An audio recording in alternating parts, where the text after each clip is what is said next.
Gente, começa agora o programa mais inspirador, gostosinho e inclusivo da televisão brasileira. Ele é feito para você e para todas as outras pessoas que sofrem e se alegram como nós. É também para aqueles que não conseguem exercer seus direitos. Então fica com a gente, a vida vai melhorar. Está no ar o Educação.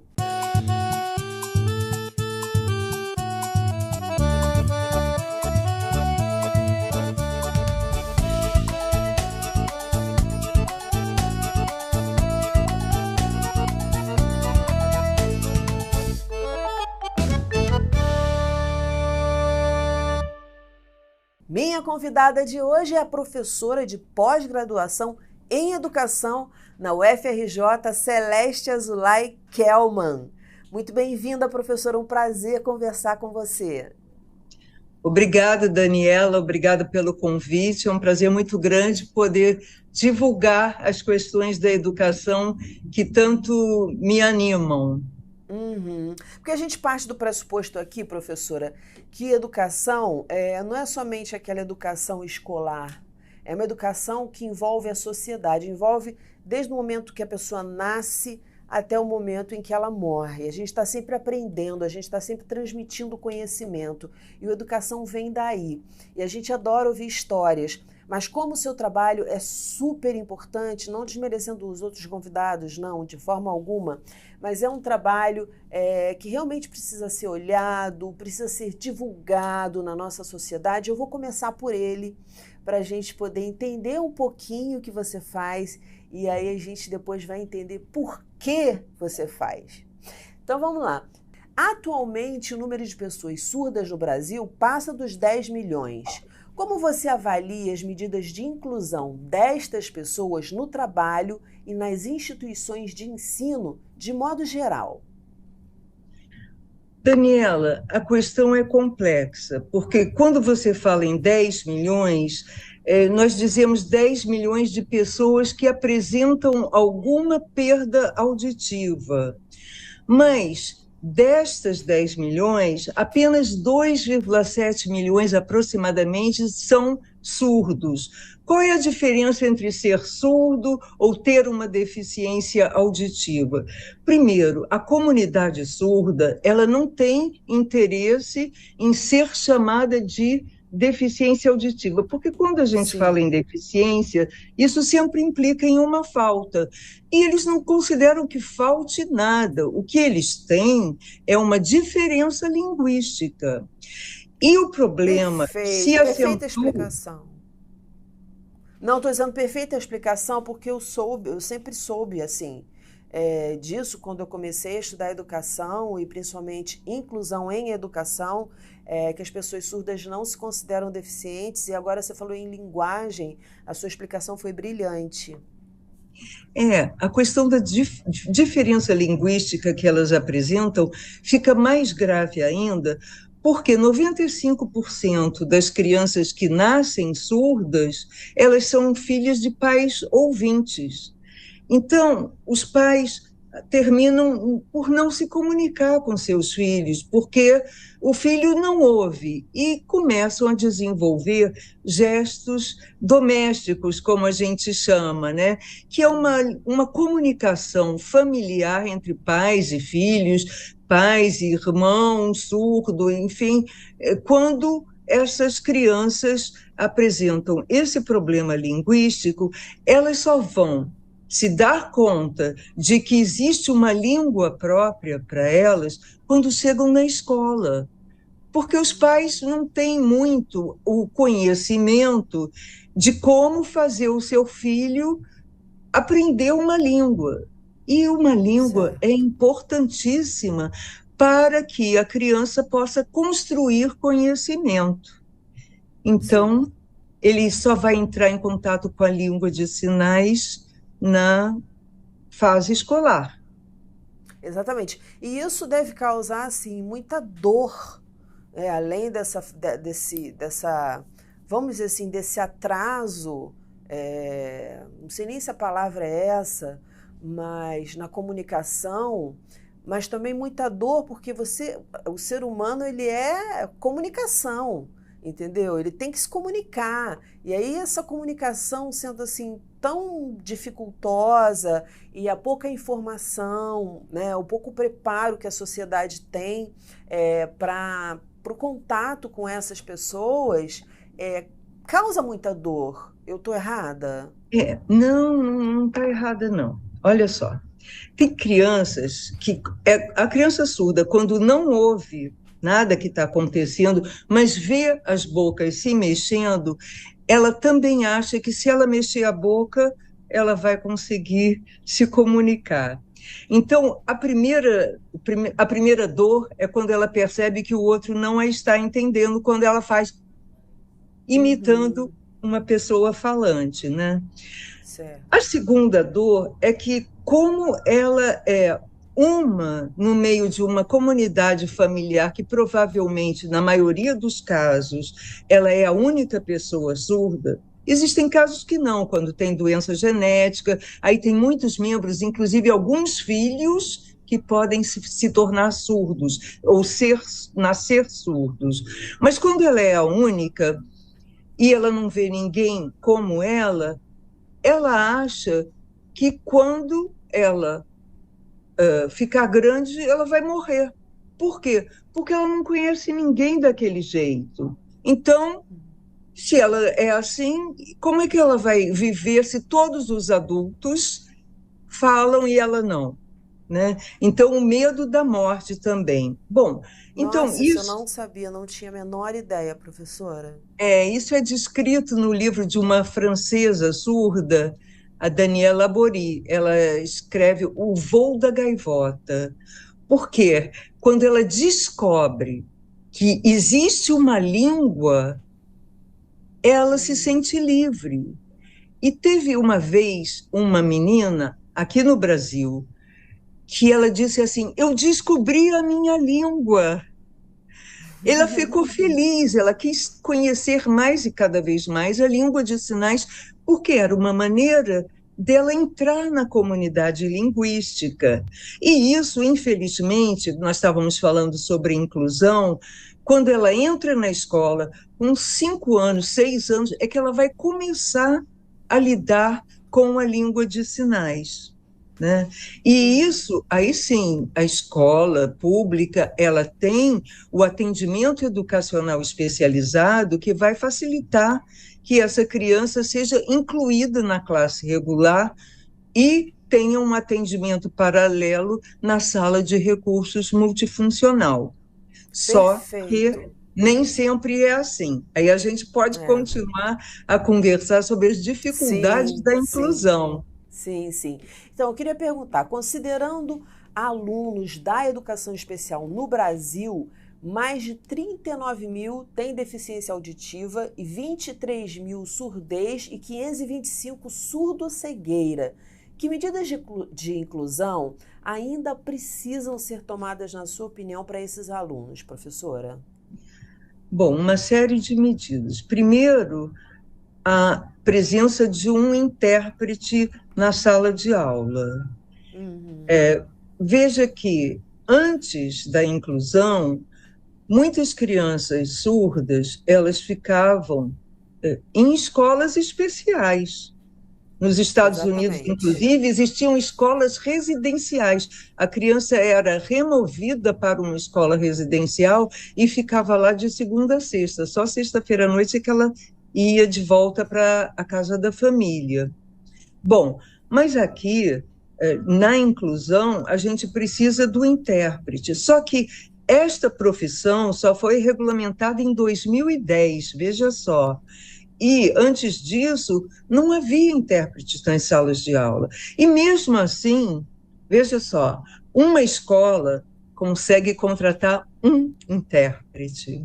E este intérprete, imagina se tem 2 alunos surdos que estudam na parte da manhã no 3º ano, um aluno surdo que estuda no 4º e outro que estuda no 5º ano. Impossível. Como que esse intérprete vai dar conta de acompanhar cada uma das crianças no seu processo de escolarização enquanto inclusão? Então, o que acontece? Alguns municípios brasileiros, inclusive no estado do Rio, só fazem a criança surda ser incluída a partir do 6º ano, porque antes ela está numa classe só para crianças surdas.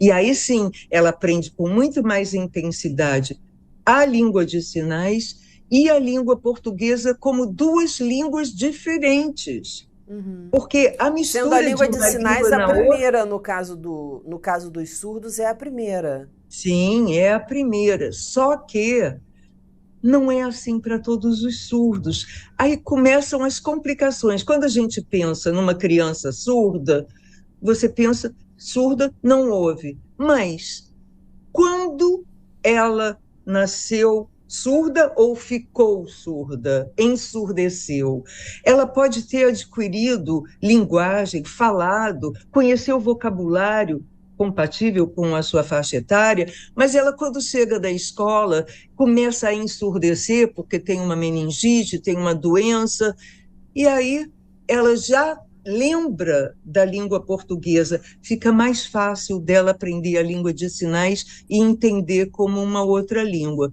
Só que não é a primeira língua dela, entendeu? Agora, a Uhum. criança que nasce surda, sim, a primeira língua é a língua de sinais.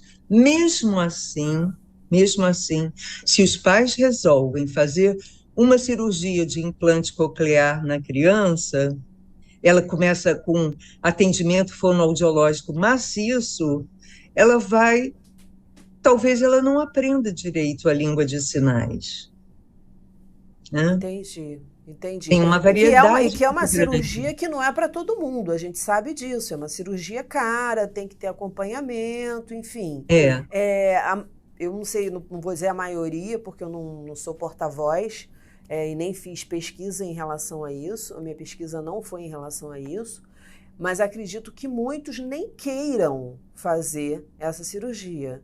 Exatamente pelo motivo que você falou antes, por não se considerarem deficientes. eu fiz pesquisa sobre surdez e implante coclear. Eu fiz algumas pesquisas assim. Então, o que que a gente vê? O SUS, ele banca a cirurgia do implante coclear.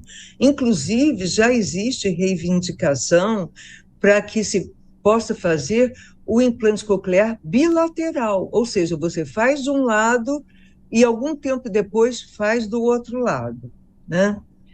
Só que é uma cirurgia que é cara, como você falou, é muito cara, alguns milhares de reais, mas ela precisa de uma manutenção no sentido de você trocar a bateria do implante periodicamente, com muita frequência. E há famílias que fizeram a cirurgia porque ela é gratuita, oferecida pelo SUS, mas não tem o dinheiro para ficar trocando a bateria. E muito menos para pagar um atendimento fonoaudiológico. Então, o que que acontece? Você escuta um monte Esse de implante barulho, não entende nada, fica completamente é, confuso, não sabe onde é está. Está ali no meio do horrível. caminho. Aí é horrível, fica no meio do caminho. Então, muitos implantes cocleares não dão certo por esse motivo. E tem outro, uma criança que faz o implante coclear, os pais querem que ela fale. Mas ela, mais tarde, ela vai se perceber que não é nem surda, nem ouvinte. Então, ela vai querer buscar a sua identidade verdadeira, que, aliás, diga-se de passagem, são muitas, mas ela vai querer também se aproximar da comunidade linguística sinalizante, ou seja, de jovens que usam a língua de sinais. Então, ela fala um Entendo. português truncado e não sabe a língua de sinais.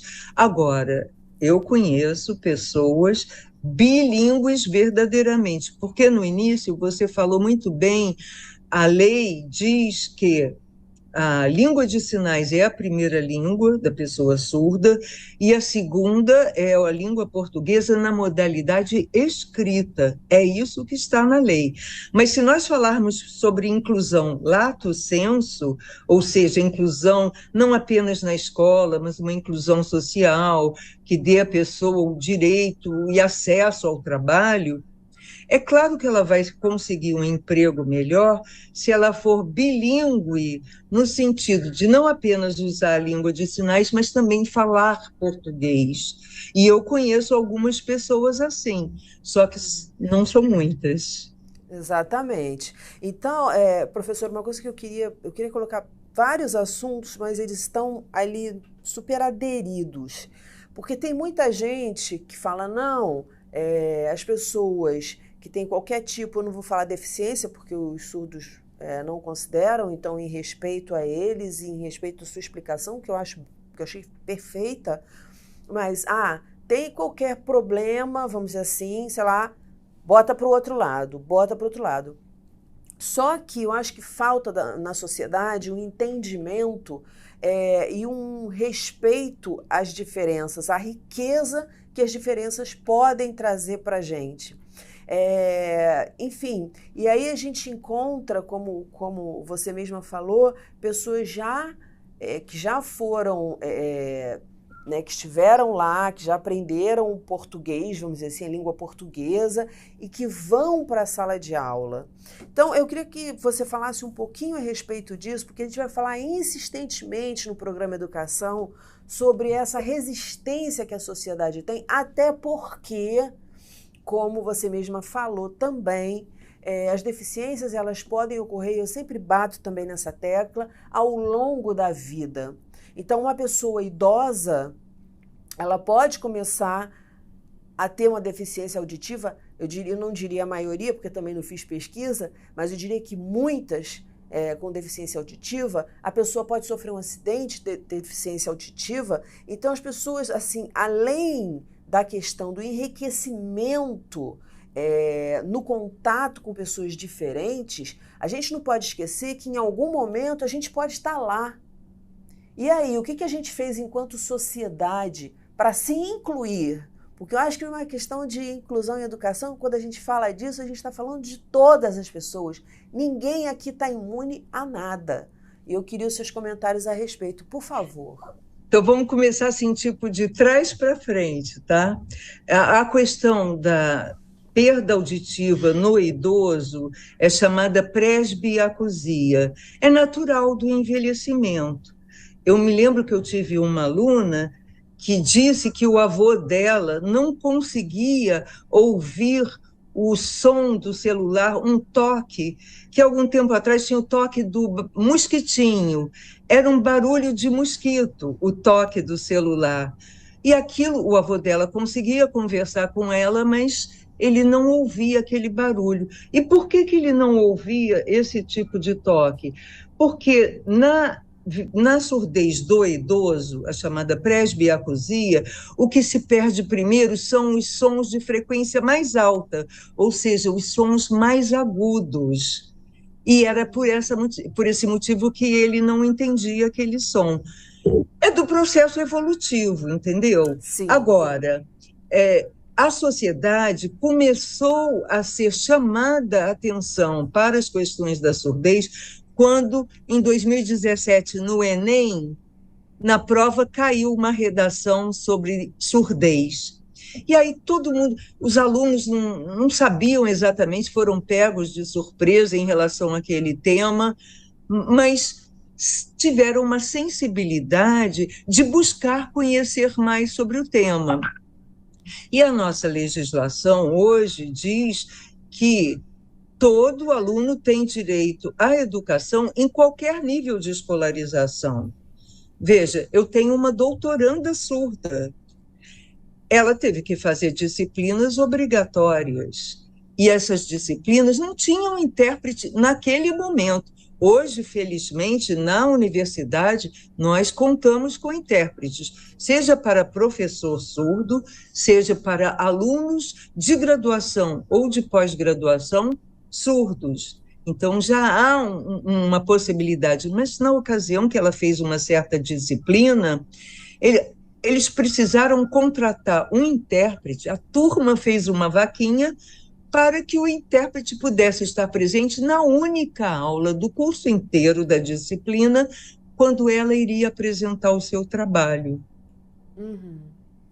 Então, Olha, é a incrível, sociedade incrível essa história. precisa. E o importante, assim, você falou uma coisa que me chamou a atenção, que consta também na minha pesquisa, a questão de professores, né? De ter um quadro de professores também surdos. Eu acho isso de extrema importância para a questão de identificação, para a questão de tudo. Assim, só para fazer um parênteses também, imagina esse idoso numa sociedade que compreenda, né, que esteja que inclusiva, vamos dizer assim, né, que esteja preparada para esse tipo de comunicação, para vários tipos de comunicação, e ele também, se estiver vindo de uma geração preparada para vários tipos de comunicação, porque o que acontece, o que eu acho que acontece, né, eu tenho uma avó de 101 anos, quando você começa a parar de ouvir e as pessoas começam a gritar para você ouvir, muitas pessoas não querem gritar, não conseguem falar alto e é como se ele vai se descolando da realidade e vai ficando meio alheio às coisas. Você concorda? Concordo, sim. Ele vai se isolando, porque, na verdade, a perda auditiva do idoso, ela se dá em função de alguns fonemas da fala. Então, quando você fala qualquer palavra, tem fonemas que são mais agudos, outros fonemas são mais graves, e com isso ele não ouve alguns fonemas da palavra, ele não consegue fazer a closura. Aí ele diz assim: eu ouço o que você fala, mas eu não consigo te entender, porque ele ouve alguns sons de cada palavra. I, gi, si, e, o, se. Você entenderia? Você não entenderia o que eu estou Ninguém. falando.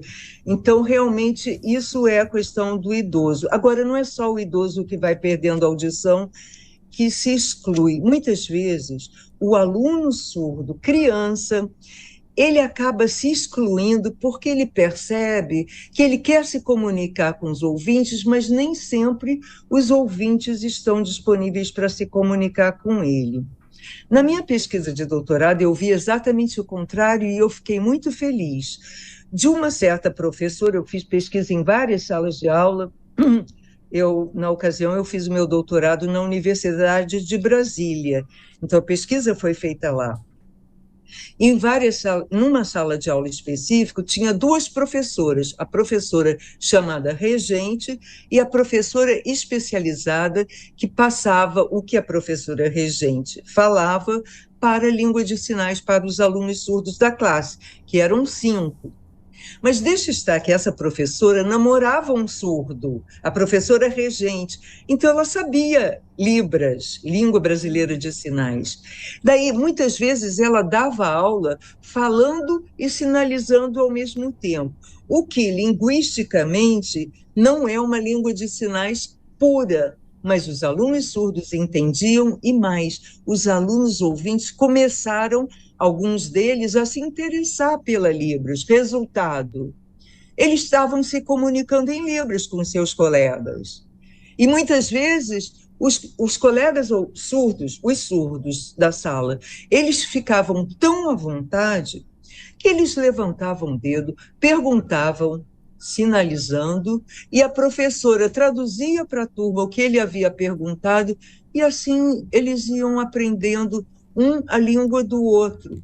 E foi assim Que fantástico. lindeza, Foi que fantástico. lindeza. Só que isso não é sempre que acontece, né? Exatamente. Quais são os maiores desafios do momento na educação dos surdos? Bom, a gente tem que se apoiar para traçar os desafios no que nós temos de legislação. Então, a legislação, ela vai trazer que, apesar da lei ter sido regulamentada em 2010 sobre a função de intérprete, em 2019, a figura do intérprete como profissional foi banida do Sistema Federal de Ensino. Então, quem é intérprete hoje concursado, seja em institutos federais, seja nas universidades públicas, ele não vai haver mais concurso.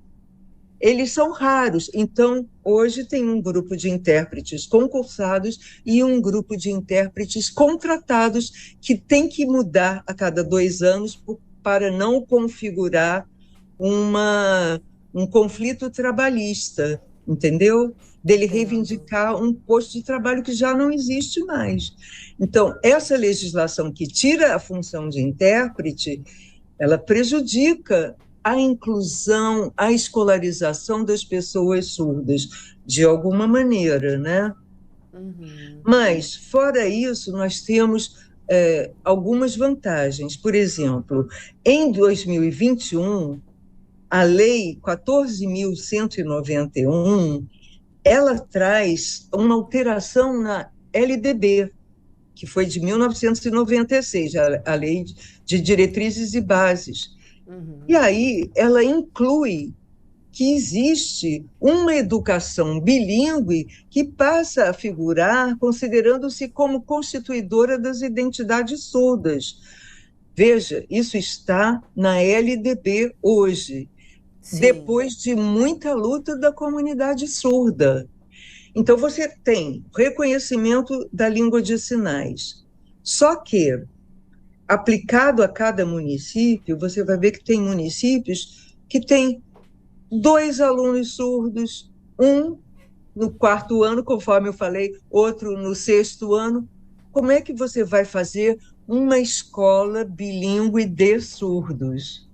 É difícil disso acontecer, né? Então, e o que você acha de termos essa disciplina em todos, em qualquer licenciatura, não só licenciatura, na graduação também, de todos os professores, de todas as disciplinas, enfim, falou em pedagogia, falou em ser professor, tem que ter essa disciplina em todos os períodos, disciplina de inclusão em educação, e a preparação desses professores, porque eu acho que aí, além de enriquecer esses professores que estariam ali estudando, também a figura do intérprete não seria tão crucial em alguns momentos, ou em muitos momentos. O que a professora acha disso? Então, ter a disciplina Libras em todos os semestres é muito complicado, porque não é possível estender o currículo a esse ponto de forma que todo mundo saiba falar língua de sinais. Seria o ideal, inclusive porque já existe uma proposta de emenda constitucional para que se reconheça a língua de sinais como uma língua oficial do nosso país. Não a primeira, obviamente, mas uma língua oficial. Assim como existem as línguas indígenas. Só que não se pode formar todo cidadão que frequenta a universidade em uma pessoa fluente em língua brasileira de sinais. Até porque a língua ela se constitui na interação social. Então, quando a gente fala em comunidade surda, é uma pessoa com outra, ou no meu grupo de pesquisas, por exemplo, que eu tenho intérpretes atuando, porque eu tenho pessoas surdas participando, inclusive a minha doutoranda. Então, muitas vezes, a doutoranda ensina o sinal para o intérprete, um determinado sinal. E quando houve essa alteração na lei que tirou os intérpretes de sala de aula, mas durante algum tempo eles eram obrigados a se formar a nível de ensino superior, né? Então, o intérprete tem que ter formação universitária, na letras livres. Eu estou falando o que seria o ideal, a gente sempre pensa assim, né? Porque para atingir o caminho ali do meio ou dar um passinho, a gente pensa lá na frente. Então seria agora, maravilhoso. Daniela... E inclusão em educação, na verdade, não seria nem a questão só de Libras, seria a inclusão em educação, essa disciplina em todos os períodos. Eu falo por conta própria, por conta da comunicação. Quando eu me formei, Imagina uma jornalista, né, na faculdade de comunicação, cara, reconhecida, bababá, com tudo direitinho e tal, e simplesmente eu tive português em uma disciplina, redação. Eu nem sei, eu acho que eu tive redação em TV, alguma coisa assim, mas uma coisa muito en passant. E é uma coisa que todo mundo fala, né? A gente sai da universidade, óbvio, claro, se não tem experiência de mercado. Então todo mundo sai da universidade, entre aspas, despreparado. Mas uma coisa que eu acho que, por exemplo, em jornalismo, não sei como está hoje, não posso dizer, mas eu sou a favor de ter, sim, a disciplina de português e redação em todos os períodos, já que vão ser as nossas ferramentas de trabalho. Com certeza, mas aí a dificuldade na escrita do português, ela está muito frequente nas universidades e nós, como professores, orientadores de trabalho de conclusão de curso na graduação, ou mesmo dissertação de mestrado ou tese de doutorado, muitas vezes a gente vê falhas na escrita do português. Agora imagina, se o ouvinte tem falhas na escrita, falhas na sua aprendizagem da língua portuguesa, imagina um surdo que não ouve. Então, um dos desafios que você me perguntou, quais são os grandes desafios, sim. Né, na área da educação de pessoas surdas, um deles é realmente o ensino da língua portuguesa. Porque na modalidade escrita, o que acontece? Para ele escrever português, ele pensa em língua de sinais. Vou te dar um exemplo. Caixa de brinquedos. Em português a gente fala caixa de brinquedos. Em língua de sinais é brinquedos caixa. Então, quando ele vai escrever em português, pensa bem, ele não transpõe todas as regras de uma língua para outra, ele mistura. Então, ele vai escrever brinquedo caixa. Eu quero brinquedo caixa. Entendi perfeitamente, não sabia também disso. É como você estudar outra língua, por exemplo, você estuda inglês e aí você quer traduzir aquilo que você quer falar em português em inglês. Não, você tem que pensar como eles pensam, falar como eles falam, e eles falam de uma forma muito mais direta do que a gente. Então, ainda existe esse desafio. E é muito importante falar disso agora. É imenso, Daniela, porque a criança surda, ela precisa, para melhorar o seu português, eu bato sempre nessa tecla, ela precisa ler muito, porque na medida em que ela lê, e ler com compreensão, obviamente, explicada pela professora, pela mãe, etc. Mas se ela ler muito, ela vai cada vez mais estar habilitada a separar uma língua da outra, perceber as diferenças linguísticas entre Libras e língua portuguesa. E fazer associações também. Com certeza, e até porque a abordagem metodológica para o ensino de português para surdos deve ser diferente daquela para o ouvinte. Olha só, daí a gente tem duas possibilidades. Uma é de que o português seja dado apenas para os alunos surdos em separado. Ele estuda numa classe inclusiva, mas a aula de português, a professora tem uma aula separada com um intérprete ajudando, ou com um professor especializando, ou o atendimento educacional especializado, que é um serviço educacional à parte da classe comum, e aí ele vai aprendendo mais o português. Sim. Outra questão é que a criança surda, se ela fica na classe inclusiva todo o tempo, e sem frequentar o atendimento educacional especializado, apenas com um intérprete, ela não vai ter os instrumentos necessários para escrever corretamente a língua portuguesa. Então, eu bato na tecla, tem que ler muito, porque isso possibilita a criança estudar e aprender a escrever melhor. Uma outra questão que eu falo sempre, aliás, eu não sou a única, existem assim, pequenas diferenças conceituais. A professora Vera Candô, da PUC do Rio de Janeiro, ela fala em multiletramento. tá? Ela diz que existem múltiplas linguagens no cotidiano escolar. Uma professora da Universidade Estadual de Campinas, a professora Roxane Rojo, ela fala no multiletramento. E eu falo em multimodalidade. O que é a multimodalidade no ensino de qualquer conteúdo acadêmico escolar? É você oferecer a mesma informação utilizando diferentes recursos, não apenas a fala. Então, você fala, você desenha, você mostra um cartaz, mostra um microscópio, se for uma aula de ciência, você utiliza o que a gente chama de diferentes recursos semióticos, ou seja, diferentes maneiras de significar para que a criança surda possa entender.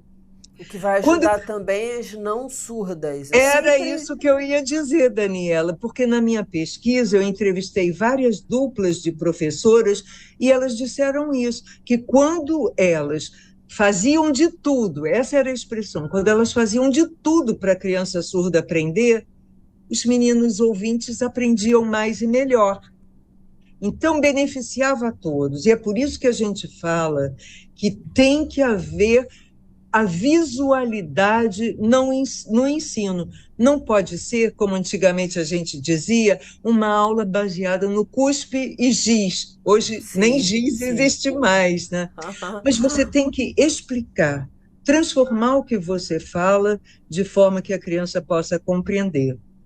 Eu acho que foi uma ótima dica, é uma ótima dica que você deixa aqui no programa para os professores que precisam atender, né, essas crianças que chegam à escola e que não tem ali o intérprete, a figura do intérprete, e não tem saída, assim, se sentem sem saída, não tem não, se sentem sem saída, quer dizer, há saídas, há formas da gente driblar essa carência e essa deficiência que muitas escolas passam. Com certeza. Eu estou me lembrando agora... Que aí agora... é a deficiência da escola. Sim, é da escola. A gente não pode dizer que seja do professor, porque cada professor, para se formar, ele passou por um semestre de aprendizado de língua de sinais, seja no seu curso de formação de professores ou seja na universidade. Mas não é suficiente. Você tem que interagir com a comunidade linguística dos surdos, porque é aí que você aprende mais. Agora, eu quero dar um exemplo que aconteceu de um menino surdo na classe comum. Então, ele falava para a professora assim, ele fazia o sinal de banheiro, e a professora dizia, não está na hora ainda do recreio, não, porque ela achava que ele estaria apontando para um relógio, entendeu? Ela não conhecia o sinal de banheiro em libras. E aí ela se confundia e o menino ficava mais confuso ainda. Ao passo que ela dissesse, o que você quer? O que é? E se ele pudesse explicar com gestos para que ela entendesse, ela poderia entender, sim. Então, sem dúvida que a professora interessada, se ela tiver alunos surdos, quantos cursos foram dados dentro das próprias escolas, não apenas para os professores, mas para as famílias das pessoas surdas, só que muitos deles não vão, porque a aula de Libras vai ser no sábado é fora do horário de sala de aula do professor, sábado é dia que os pais têm outras atividades fora do seu emprego para poder resolver, então não é muito bem sucedido, infelizmente. O ideal, você fala muito em inclusão em educação. Só para você saber, na pós-graduação eu dei durante alguns anos a disciplina Inclusão em Educação, que é mais do que inclusão ou escola inclusiva. Escola inclusiva parece que por isso que a escola já está pronta, eu não falo escola inclusiva. Ela é uma escola incluída? Não é, é um processo. O processo de inclusão na educação precisa que todos que estão no chão da escola participem, desde a merendeira, o porteiro, a supervisora, orientadora educacional, professora, direção da escola. Então, o que é ideal e que está constando na lei? Que hajam polos de educação bilíngue. Esses polos de educação bilíngue podem ser escolas sensibilizadas para receber alunos surdos. E aí sim, toda a escola, com todos esses profissionais, poderiam aprender e interagir com os alunos surdos de uma maneira que eles se sentissem verdadeiramente incluídos. Ai, que perfeito, que maravilha. Você é professora associada do programa de pós-graduação em educação da UFRJ e fundadora do grupo de estudos e pesquisas sobre surdez. Como é que surgiu esse seu interesse pelo tema? Antes de eu ser professora da pós-graduação, eu fui professora da graduação. E antes de ser da UFRJ, eu fui da UERJ, aí fui fazer doutorado na Universidade de Brasília, fiz concurso lá e fiquei dando aulas na Universidade de Brasília até ser transferida para o Rio, que é a minha cidade base, né? Já na Universidade de Brasília, aliás, desde a UERJ, eu estava sensibilizada para a questão da educação de surdos, tanto é que a minha dissertação de mestrado foi Sons e Gestos do Pensamento, um estudo da linguagem egocêntrica na criança surda, que foi publicada. Nossa, que Foi riqueza! publicada a minha dissertação, à época, em 1996, pelo Ministério da Justiça, Secretaria dos Direitos da Cidadania. Então, já na UERJ, eu participava de um programa Surdez, Educação, Saúde e Trabalho, com uma professora Eulália Fernandes, uma grande querida que era do Instituto de Letras e foi quem me orientou na dissertação, apesar de eu fazer na área da educação. Meu mestrado foi em educação. Então, eu atuava no projeto da Eulália. E ali a gente começou a desenvolver atividades sobre surdez. Eu comecei a realizar o que eu chamo Surdez em Foco, uma atividade de extensão. Quando eu fui para a Universidade de Brasília, eu não só fiz o Surdez em Foco, como também comecei a dar um curso chamado Surdez, Comunicação, Educação e Inclusão. No primeiro curso, fez uma fila gigantesca para inscrição. No segundo, uma fila grande. No terceiro, uma fila menor. No quarto, eu vim para o Rio de Janeiro, para a UFRJ, e comecei a fazer os cursos Surdez, Comunicação, Educação e Inclusão no Rio de Janeiro. Porque, como professor de pós-graduação, que eu estou desde 2010 na UFU, já orientei muitas dissertações, trabalhos de conclusão de curso e 4 doutorados. E tenho mais 2 a caminho. Beleza, que Quando eu ótimo. fiz o primeiro curso, eu dei todas as aulas, sozinha.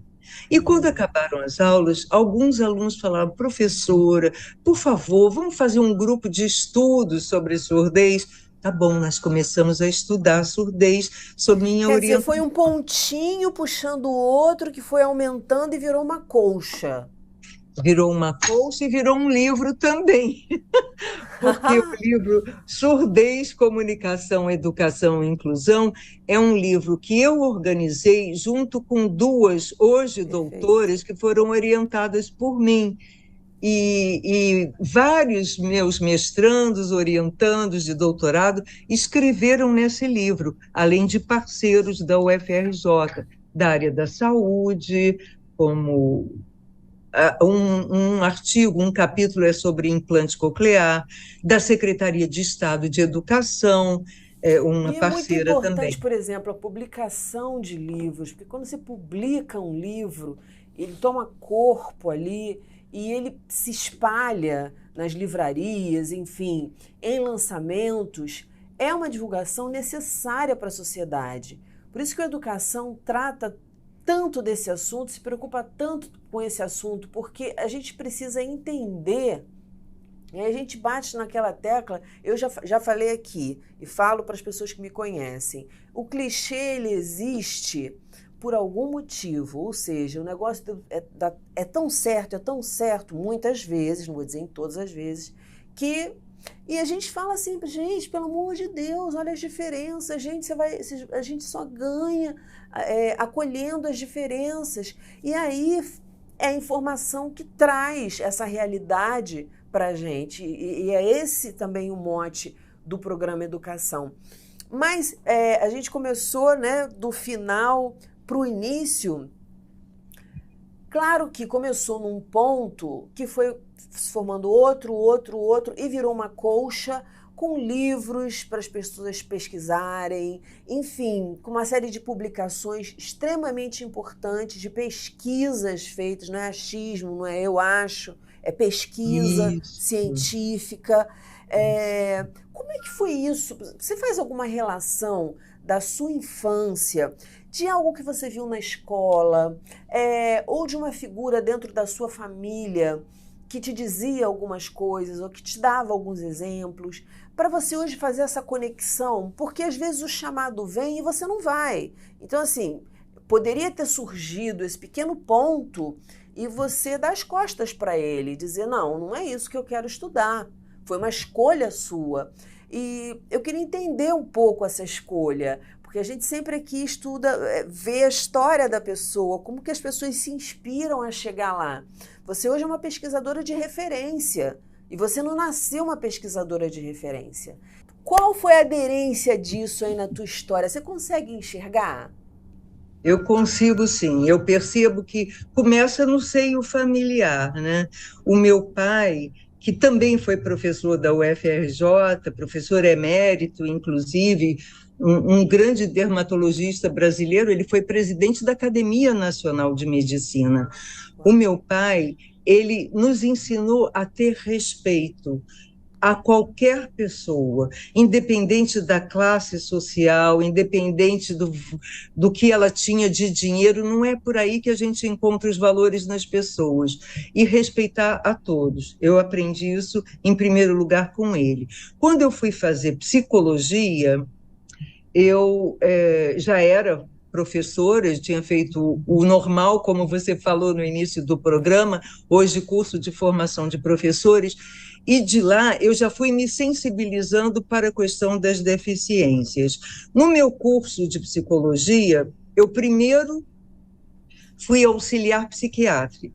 Auxiliar psiquiátrica, eu trabalhei no Hospital Pinel fazendo estágio. Depois eu fui fazer estágio em presídio.